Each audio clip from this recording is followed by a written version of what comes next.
जय हिंद दोस्तों। मंजिल सिर्फ उसी को नहीं मिलती जिसके सपनों में जान होती है। पंख से कुछ नहीं होता, हौसलों से उड़ान होती है।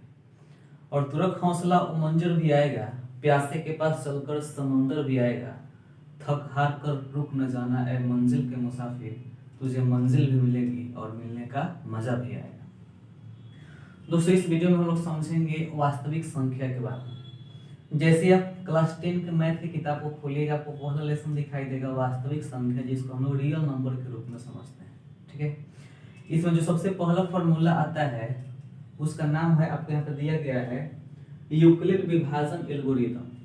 ये जो यूक्लिड विभाजन एल्गोरिदम है, इसमें जो फॉर्मूला आता है भाज्य बराबर भाजक गुना भागफल प्लस शेषफल।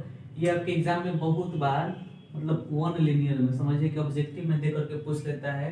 कभी आपसे कहेगा कि भाज्य बराबर डैश गुना भागफल प्लस शेषफल, तो आपको ऑप्शन से भाजक खोजना होगा। कभी आपको ऑप्शन में ये खोजना होगा, कभी ये खोजना होगा। तो आप इस फॉर्मूला को याद रखेंगे, भाज्य बराबर भाजक गुना भागफल प्लस शेषफल। दूसरा चीज, इसी को शॉर्ट फॉर्म में यूक्लिड विभाजन एल्गोरिदम में हम लोग लिखते हैं a बराबर बी क्यू प्लस आर। ए को हम लोग भाज्य समझते हैं, भाजक को हम लोग b समझते हैं, भागफल को q समझते हैं और शेषफल को r समझते हैं। यहाँ पे देखिएगा तो ये भी आपको बहुत ही इंपॉर्टेंट है, ये भी वीवीआई होता है। आपके एग्जाम में कभी कभी पूछ लेता है कि a बराबर बी क्यू प्लस आर में r क्या होता है। तो r जो होता है दोस्तों, इसका वैल्यू 0 के बराबर या 0 से बड़ा हो सकता है। दूसरा, b से हमेशा छोटा होता है। b बोले तो क्या होता है भाजक, r क्या बोले तो r को हम बोलते हैं शेषफल। यानी कि अगर हम शेषफल का बारे में बात करें तो शेषफल जो है हमेशा 0 से बड़ा या 0 के बराबर हो सकता है। दूसरा चीज, और ये जो b है यानी कि भाजक से हमेशा छोटा हो सकता है।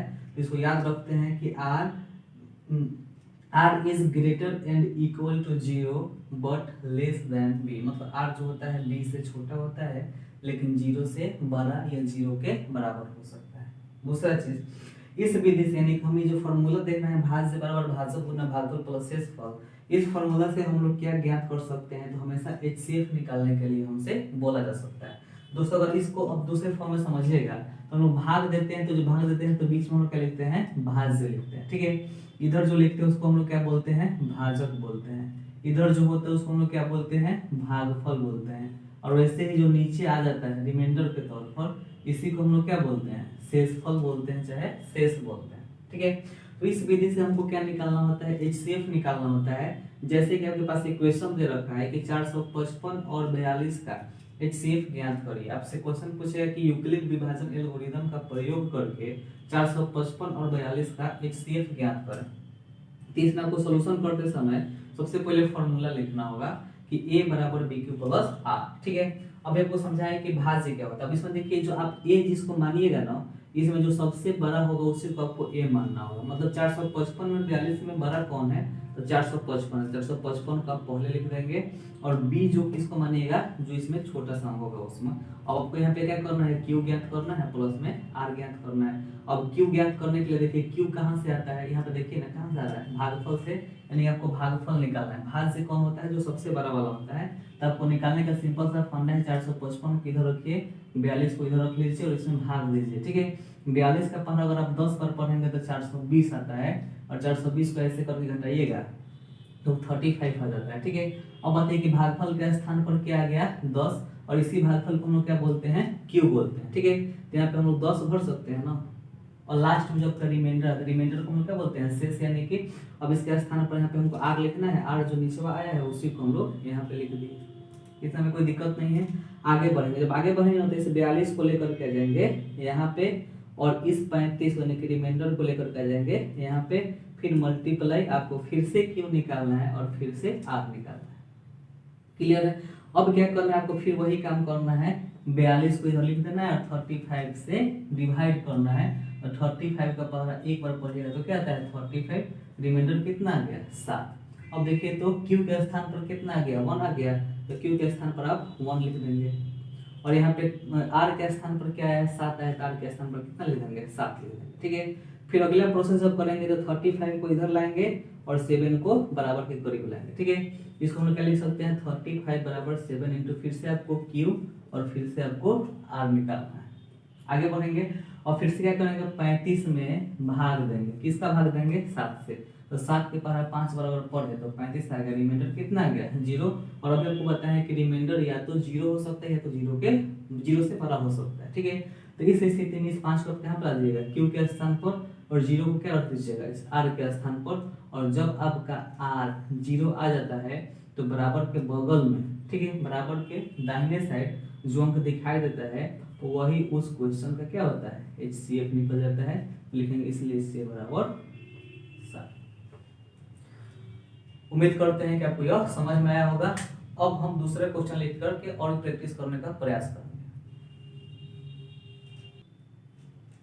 देखते हैं दोस्तों अगले क्वेश्चन को। अगला सवाल हमारे बोर्ड पे लिखा हुआ है कि यूक्लिड विभाजन एल्गोरिथम के प्रयोग से HCF निकालना है और क्वेश्चन दे रखा है कि 135 और 225 का HCF निकालना, ठीक है।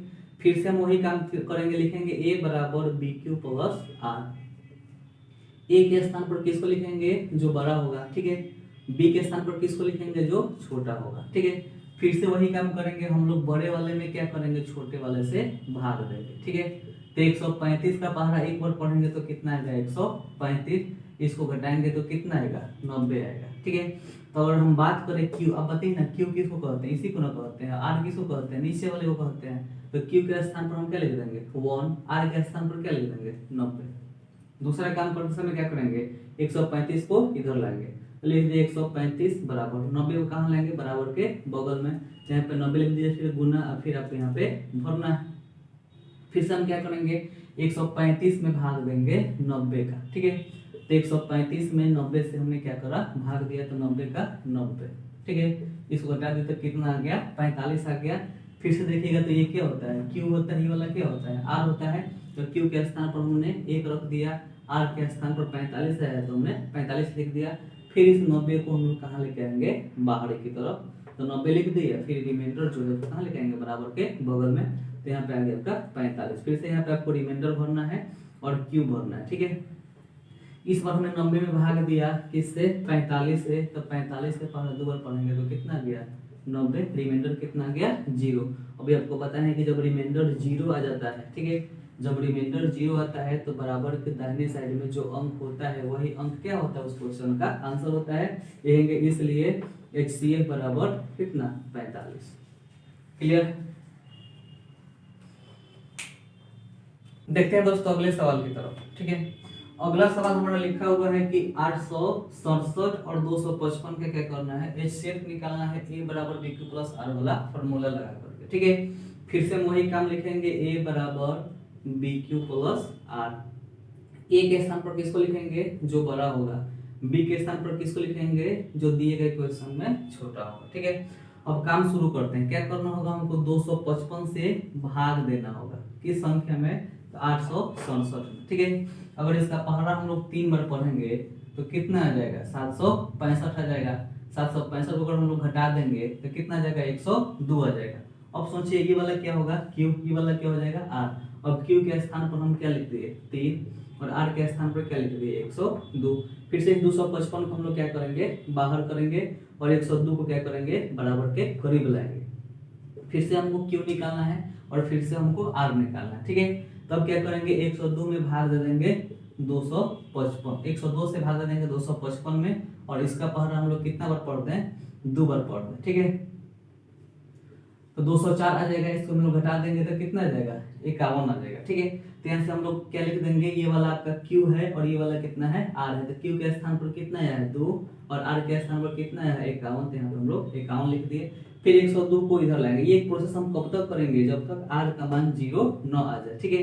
अब 51 को यहाँ पे हम लेकर के आ गए, फिर से यहाँ पे हमको Q भरना, फिर से हमको R भरना है और फिर हम लोग क्या किए 51 में 151 से 102 में भाग दे दिए। 2 बार पहरा पढ़े तो 51 के पहरा 2 बार पढ़ने से क्या आता है रिमाइंडर कितना आ गया आपका 0। जैसे ही रिमाइंडर 0 आ गया और Q आ गया 2, तो बराबर के बगल में जो क्वेश्चन बराबर के बगल में जो नंबर होगा वही नंबर क्या होगा हमारा HCF होगा, लिखेंगे इसलिए HCF बराबर 51।